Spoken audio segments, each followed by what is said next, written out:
So that takes us to Module 5. Ooh. Ooh. So let me... Load them all up, shut down your old ISE, and bring it up again. Yeah, so everybody, if you want, you can open up the demonstration code for this.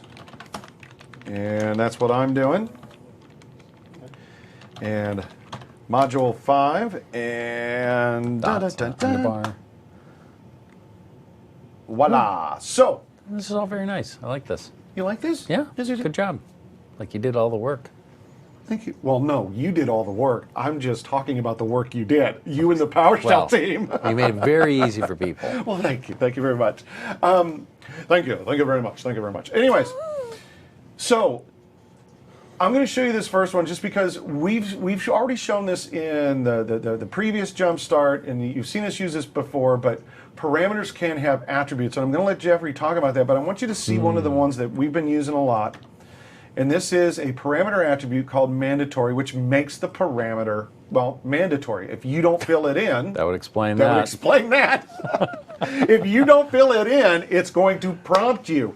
And so this is actually a good example of a parameter attribute, but you guys have created a ton of attributes. Why create all these attributes in the first place? Because we're talking about validation, all kinds of stuff. Ooh, it's one of my favorite topics. So basically, it's all around allowing you to tell PowerShell to do all the work for you. Okay, and we were talking about this last evening, this whole discussion about imperative code versus declarative code, and when do you want one versus the other. And the answer is it's a little bit complicated, but in general, when you can have declarations tell somebody else what you want, and then it's their job to make it so. And in general, that's very, very powerful. Now, you can't do everything that way. You know, world peace equals true, okay? Yeah. I'm a genius, I'm a good guy, just make it so. Yeah. So it doesn't always work, but often it does. And so that's what we've done, and I think the parameter validation is a great example. Now, some of you will look at this and they'll say, well, look, you get this # mandatory equals true. I could have done that in code, right? I could have gone and say, you know, if it's not here, generate an error message. But here's the deal. Don't do that. If you go do that code, you have to do what? You have to write an error message, okay?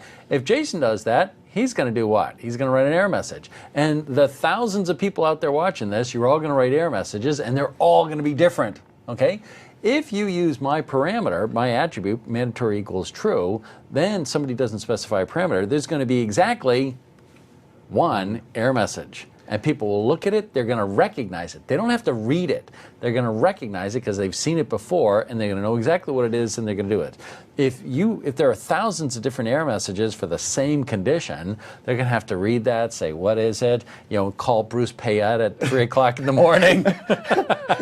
Bruce, got another one. Yeah, do you know this one? And that's not going to be good. Now, the other thing is, like, okay, so you say, well, I'm just not convinced. I'm going to do it. And then I say, okay, great. So what happens when you take your script and it's popular and it's run in French, in France? Are you going to output it in French? Yeah, what am I going to do about the language Exactly. stuff? And the answer is no, you're going to be an ugly American and say, just learn English, you... and of course, that's not a good answer. That's not a good answer. So. And so if you use our attributes and your script runs in other countries, we do the localization of the error message. You know what? So the people in that country are going to get an error message that they can read.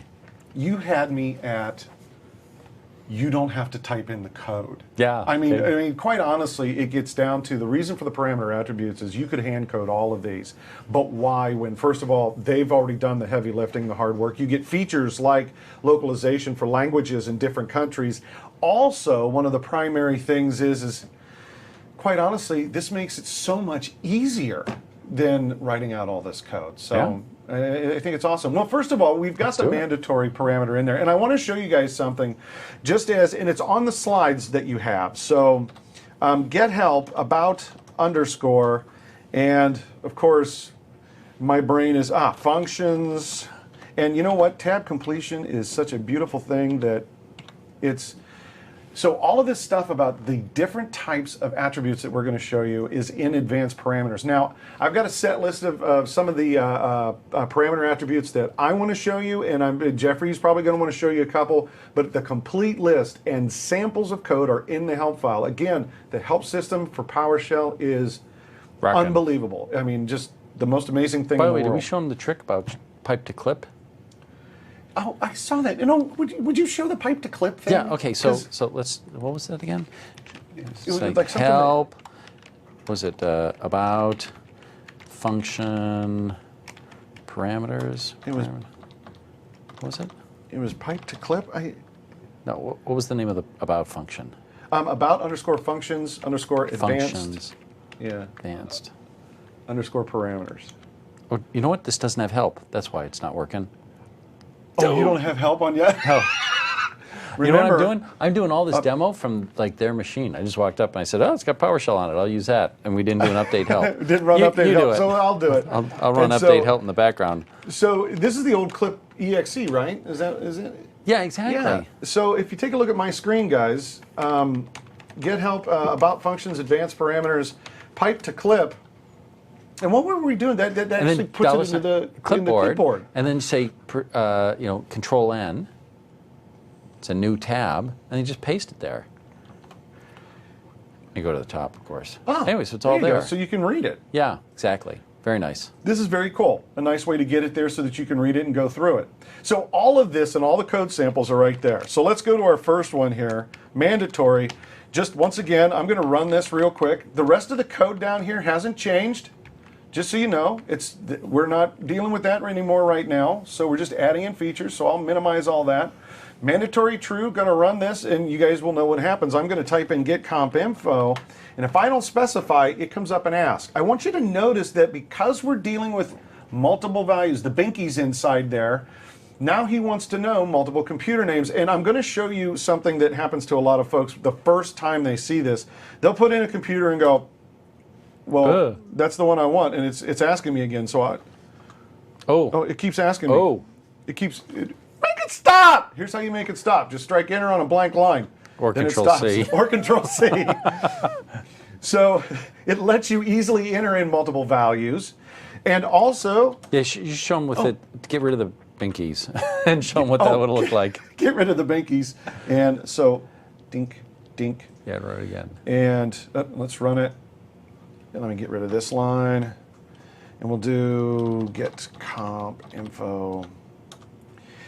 Now you don't have the brackets with the element numbers in there. Yeah. So now it only takes one. Right. So if you have arrays, binkies matter, and we'll just keep asking you. More and more and more. Matter, and we'll keep asking. So mandatory is pretty straightforward. Let's see, and Jeffrey gave you a quick shot of this earlier. Pretend for a moment that I want to accept these computer names. I don't want to hand type them into the parameter. I want to accept them from the pipeline. So example 2, here are the parameter attributes for pipeline. Now notice I have multiple attributes here. Mandatory equals true, comma, value from pipeline is true, and value from pipeline by property name.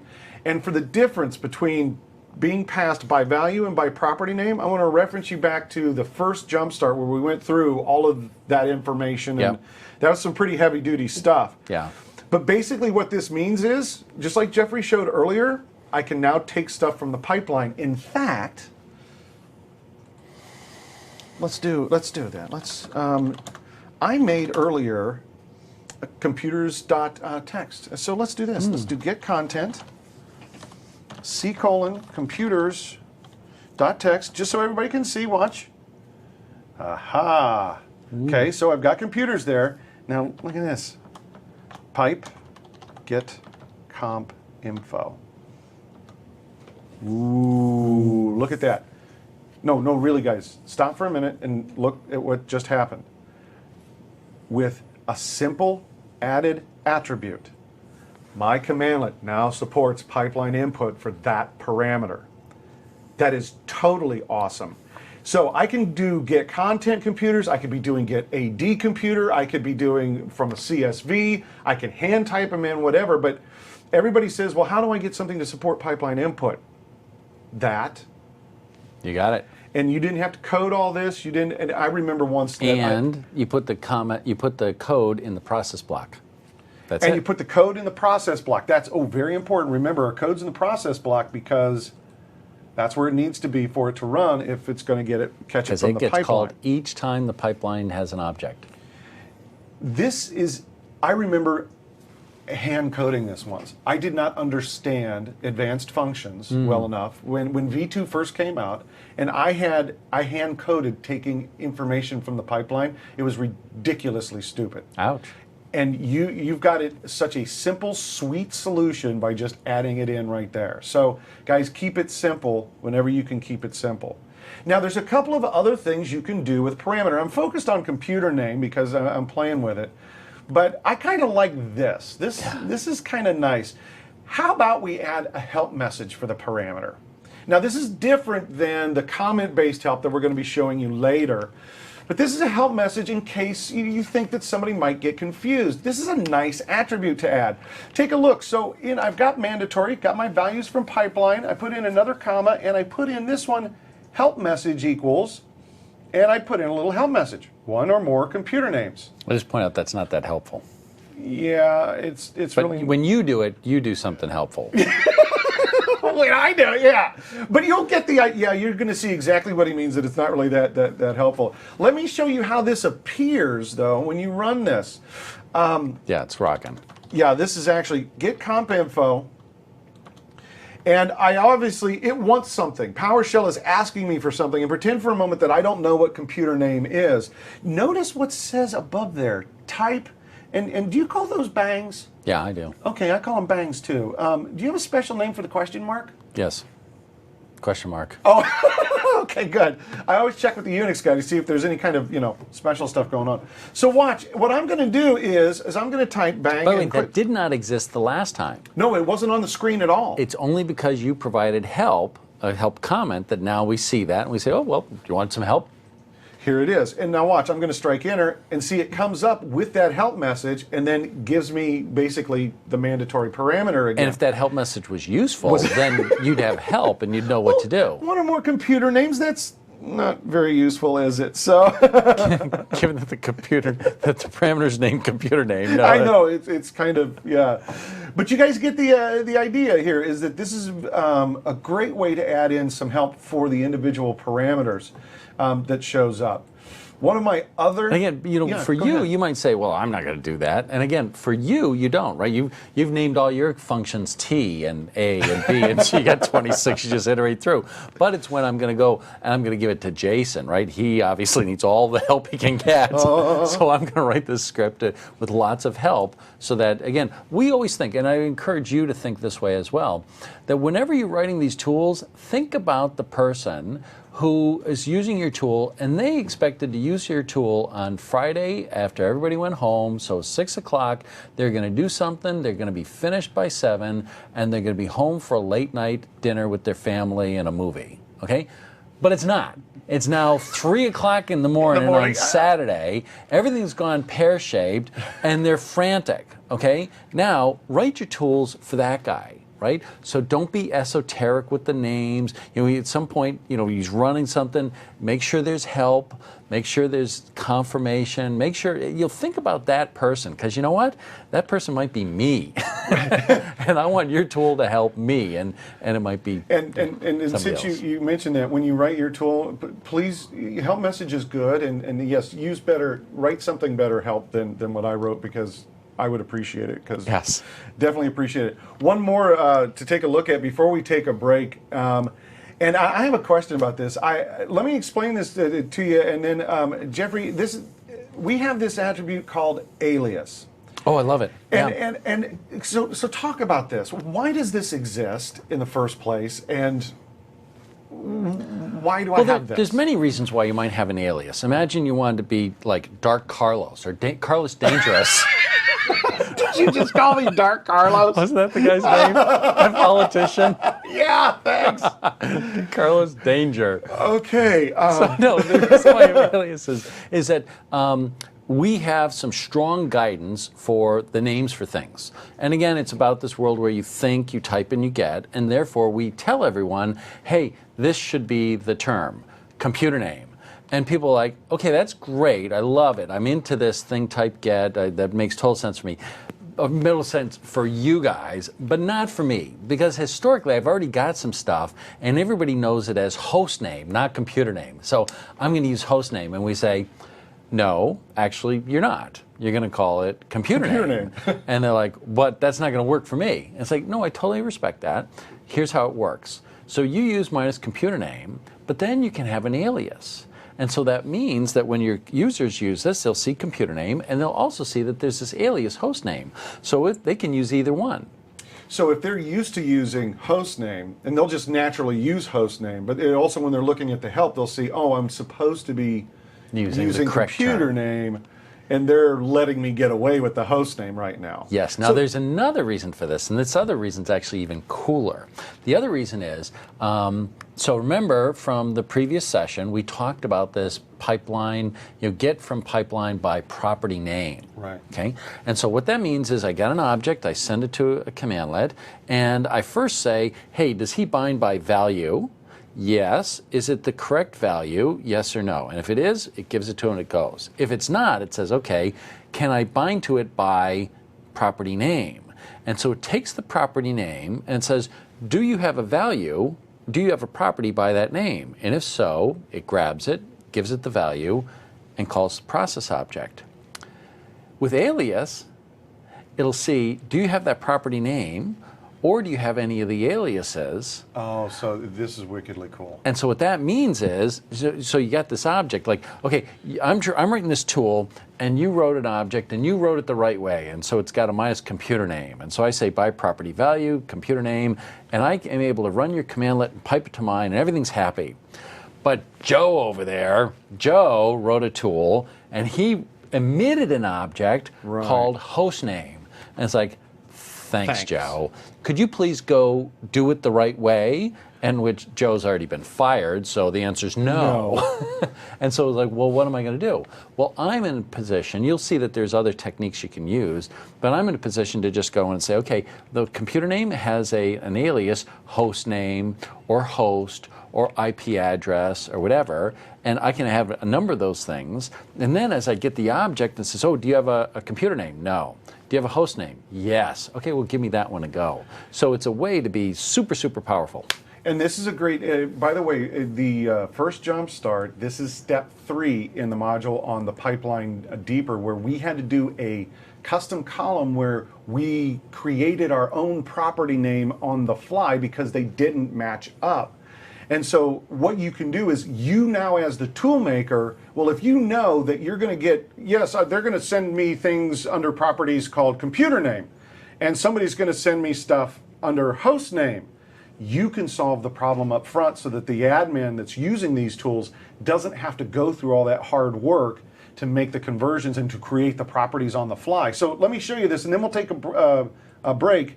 By the way, it turns out all of our friends in the international lands have no idea who Carlos Danger is. They don't know who Carlos Danger is? Well, this is the tool making, and so we don't want to talk about Carlos Danger too much because there's an American politician who got himself in trouble using an alias. And that would be his alias that he used in its, American politician, bad.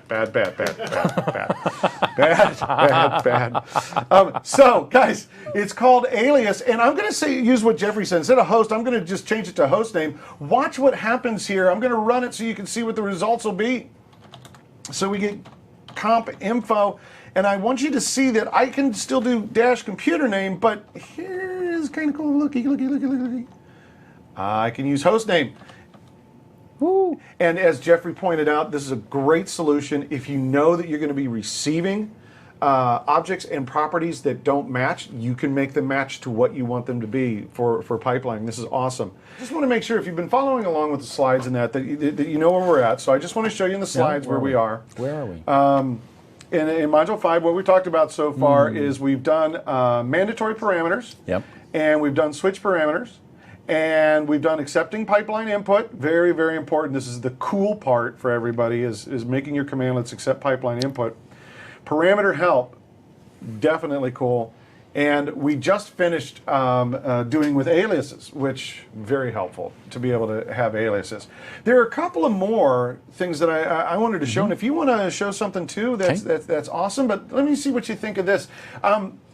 You did this earlier, this validate set. Oh yeah. So I just want to show everybody that validate set is definitely one of my favorite things. Now I'm doing it on computer name, but you can do this with a lot of things. When you know that there's only certain values that you want an admin to be able to type in, validate set is your friend. So a lot of times with WMI, or a lot of times with a lot of the tools that you're making, you're going to say, you got 3 options. You type in the sun, the moon, the earth, and the ocean. Well, I guess that's 4 options. Oops. The sun, the moon, the earth. Those are your options. If they type in anything else, you could write the code that would check to see if they type. But why? We've got validate set. So take a look at this. Validate set, DC, client, and I'm going to run this. And so as you saw earlier when Jeffrey had done this, and I just love this. Get comp info. I'm going to do computer name, and watch, I'm going to do something that it's not going to like. Guys, the production guys are going, uh-oh. And look, I'm bleeding all over the screen. So get comp info, but look at what the message says. Cannot validate argument on parameter. The argument localhost does not belong to the set DC and client. So the error message will tell you what you should be typing in, which pretty useful. I think is very useful. And so validate set is hugely, hugely fun and I like to use. One of my other favorite ones is, and then guys, this is example number 6. Hey, does IntelliSense work with validate set? Try that. What do you mean? Go down, try it. Oh, I see what you're saying. So, so get comp info. It might not, I don't remember. You know, IntelliSense has gotten so cool now that comp info computer name. Look at that. Oh, look at that. Look at it. Look. Oh, I can't get it to do it again. Control J, or Control Space, I don't know. Yeah, look at that. Whoa. So, do you guys see what's going on here? This is actually really kind of freaky cool. Is that IntelliSense knows your validate set, so it's displaying what's in your validate set. Another reason to use validate set. Another reason, yeah, absolutely. So, actually, that's wickedly awesome. By the way, hit client. And then, hit client. Yeah, and then comma, and then Control Space again. Control space? Was it whatever you did before? I just did a space. No. No. Control Space. Control space? Let's try Control space. Okay, so. Well, it gives you the whole list. Yeah, but, okay. So I was just wondering how smart it was. Yeah, well, Jason Shirk did that stuff. Awesome stuff. He's super smart, but only so smart. Oh, great. So send your email to jsnover at. No, actually, he's correct, because what that says is you can use those names over and over again. Yeah. So no, he's correct. So he's much higher on the smart scale. Apparently smarter than me, because I forgot about that. So guys, one of my other favorite ones is parameter count. And so validate the count. And this is so that you can, you know, if you want to control how many things somebody can type in. So here's a great example. Maybe your tool is very network intense and you only want them to be able to use maybe 2 computer names at once. So let me run this and show you. I'm going to put in 3 so that you can see what happens here. Let me get rid of this guy. Why am I getting rid of it? Because it's just what I want, but I like to type comp info, computer name. So DC, client, and S1. Look at the error message that's come up is cannot validate because the number of supplied arguments 3 exceeds the maximum allowed. So what I've done here is I validate a count that says I only want you to be able to put 2 computers in. So it might be a commandlet like we're going to talk about in a little bit that makes changes, and maybe you don't want them to make changes to more than a couple machines at once, something like that, or maybe your parameter, you only want it to be able to make a couple of things. And then I'm going to show the last one that is my favorite, but I have mixed emotions about this. What? I have mixed emotions about this. Oh. Because I don't remember if we talked about this in the last Jumpstart, but the last one is validate pattern. Yeah. What do you mean mixed emotions? I have mixed emotions about this because I love it. It's what's inside of it I don't love. Oh, well, there's that. There's that. Okay. So guys, if you're taking a look at my screen, validate pattern is one of the most useful. I use it constantly. This is if you know that somebody's going to be typing in data and you want to validate that data that it's correct before they type it in. And the example that I have here is, imagine this. I want you to type in an IP address. Well, here's the thing. I want to make sure that that IP address that you're typing in meets certain rules, like it's 0 through 255. You can't type in 999.999. That would be wrong. So I want to validate that you're typing in the right number range and that you're putting in 4 octets, not 3 or 2. Yeah. That requires a little bit more finesse. And so PowerShell has the ability to support that, but now you have to use regular expressions. Yep. And regular expressions is, and I think I may have already told you this. If I did this in the previous Jumpstart, I'm sorry, but my best mate is this super developer, and he has a word for he has a phrase for regular expressions, and his thing is this is so, and he's British, so and he's pompous, so I have to, as they all are. Anyways, you talking about Richard? Yeah, Richard. Yeah, exactly, Richard. So it's like. So you've decided that you have a problem that can be solved with regular expressions. Well, now you have. Is that British? That's my British. Yeah. So you decided that you have a problem that can be solved with regular expressions. Well, now you have 2 problems. Yes. True. So guys, look, the stuff that's in the middle here is regular expression syntax that is going to validate this That was data. like the worst accent ever. Was it really? Yeah. I almost wish we could get Richard on the phone because that would help out a lot. I'm sure he'll yell at me for it later. So you can put regular expressions in. Now, if you don't, hand coding regular expressions can be challenging. So you can go to Bing and search for a regular expression, which basically is what I did here. Also, you can learn regular expressions. They're kind of bizarre at first when you learn them, but you can start to learn them and build your own. I'm a web guy, so I have to use regular expressions all the time. So it's something, but validating patterns of data is totally awesome. And so let me just run this and show you. Yeah, it's pretty hideous. I agree. Yeah, it's hideous. And the thing is with regular expressions. Powerful but hideous. Yeah, very powerful, but what I've run across with regular expressions is you're not looking for the shortest one. You're usually looking for the longest one because we have to get all the rules in. The logic of those rules have to get in there, and it usually requires a lengthy regular expression to do it. In this case, I'm just doing some simple IP address checking. I'm not really checking on numbers. I'm checking on to make sure you have enough octets in here. So get conf info, and I'm going to set computer name DC because it's mandatory, and I'm going to do IP address, and I'm going to do 192.168.3. Notice I didn't put in enough octets for it, so when I run it, it comes up and it says, yo, dude, you know, your IP address does not match the, yeah, and that's kind of hideous looking, but it does not match that pattern. So this is probably, every time a developer talks to me about, well, I want to validate data, this is usually the direction that they're headed, is they have very specific data validation that they want to do, and PowerShell will let you do it. Yeah. Is there anything else? Yeah, can you switch to my screen?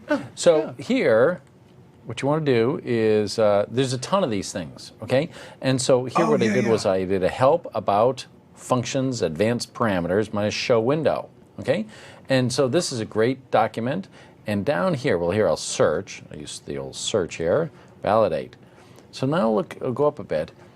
Parameter validation attributes. So you can do things like allow null. You know, hey, I take a computer name, which is a string. Do we allow nulls or not? Okay. Do we allow empty strings? Do we allow empty collections? Okay. And then things like validate count. Yeah. Okay, so that says, hey, I got the bingies. What do you call them? Binkies. Binkies. Oh, like the little thing with the, yeah, okay, so you got binkies here. How many can I have? Can I put 1,000 elements in it? And this is saying, hey, no, I'm going to validate the count. You have to have between 1 and 5 things. That's it. You can validate the length. So that says, hey, I'm going to take a string, okay, but the string has to be between 1 and 10. That's a fun one. Let's show that one. Actually, that's Did you know that one? Did you know that? You didn't know that one? No, you know what? I've used that before, but you know when I've used it, I've actually used it on computer names, right? Because somebody types in some ridiculously long name, you know it can't be. Validate. Oh, and see that? That was control space, because I can never remember these things, so I know it's validate something. And what did I say? I forgot. Crap. What was it? Validate length. As I said. Oops. Validate L. You thought I was joking, didn't you? Validate length. Let's say it's got to be between 4 and 10 characters. Yeah. Let's give that a try. Okay, so that says, okay, get, go away. Oh. Hide. Get comp info, minus computer name, A, DC. Not big enough? Yeah. DC, see? DC. Well, that one Oh. works. DC. Too long. There you go. Too long. See, I like that. I like that. Oh, and it tells you how long it is. 18. Look at that. See that? Okay, so that's one. Oh, that's all you guys. Okay, so that's, God darn it. Oh, I see. There it is. Okay, so that was Validate length. So that was cool. validate length. You saw validate pattern, very powerful. Validate script. Now this is the. Oh, no, this no, is I the haven't hook. used this. What? I haven't used this. I can't get Don Jones to stop talking about this. Well, yeah, but who listens to him? Oh, I mean, sorry, that was on live camera. So here's one. Let's see. We'll do, again, we'll just do one of these. And I'm just going to get rid of all this stuff. Blah. Start from scratch. Test. And what I'm going to say is, let's say that this is a path. And I'm going to say cat $path. Okay? Okay. So let's make sure we get this. Okay, and then I'm going to say, what the heck was the name there? Oh, I don't want to type all that. So, of course, T. So now I can say T, C colon jumpstart, mod 2 dash that. Voila, it works. Yeah? Oh, very cool. Okay, blows up. So here, now I might have done a whole bunch of stuff before it finally blew up because I gave it a name that didn't exist. Right. So what you can do here is you can do validate, valid something, validate script, validate script, and $this. Well, it can say test path, $this. Ah. I think I have to put that in squiggle brackets.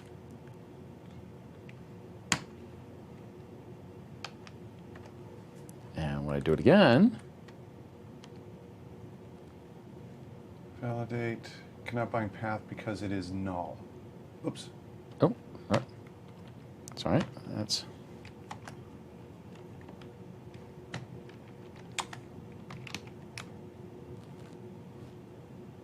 duh. Oh, anyway, that's how that works.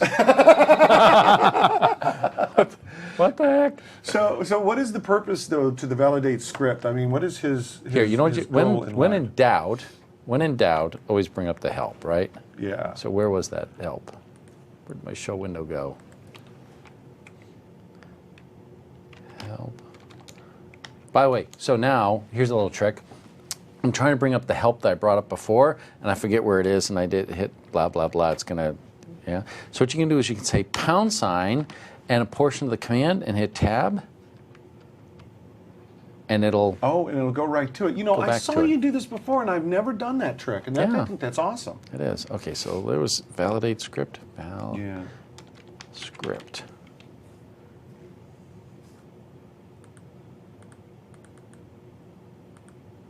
Validate script.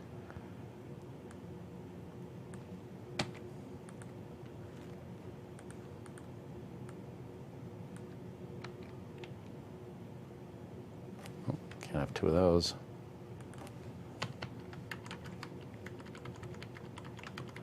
Okay, so here it's a script. Oh, I see. $sign underbar. Maybe that was my mistake.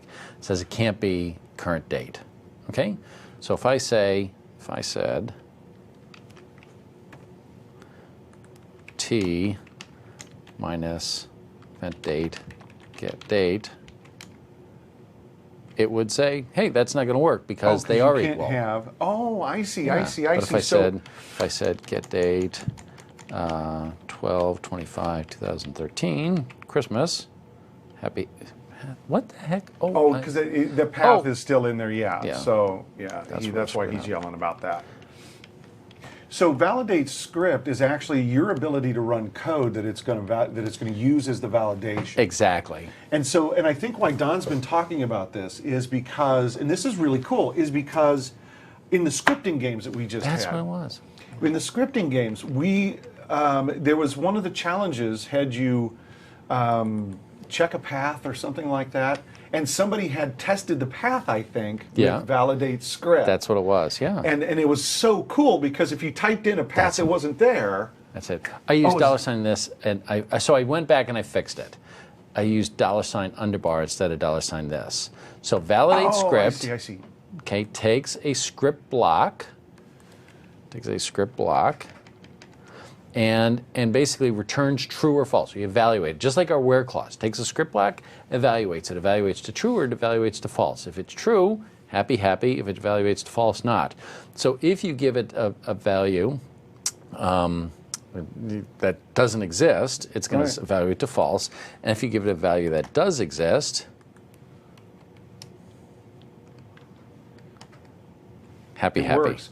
And the reason that this was such a cool thing, and we all learned about this in the scripting games. I can't remember who did this as an example, but a lot of us that were sitting there looking at these scripts went, oh, this is wickedly cool because because we were writing the code to check for the path to make sure it existed, and this checks for it right there at the validation.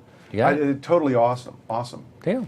So yeah, there's a ton more stuff about parameters and the document. By the way, so again, another technique is when you're kind of messing up and things aren't right, go to the examples in the help, figure that out. So what happened, right? So I thought I knew it. Step number one. I don't remember all these things. Okay, so I thought I knew it. I thought it was $sign this.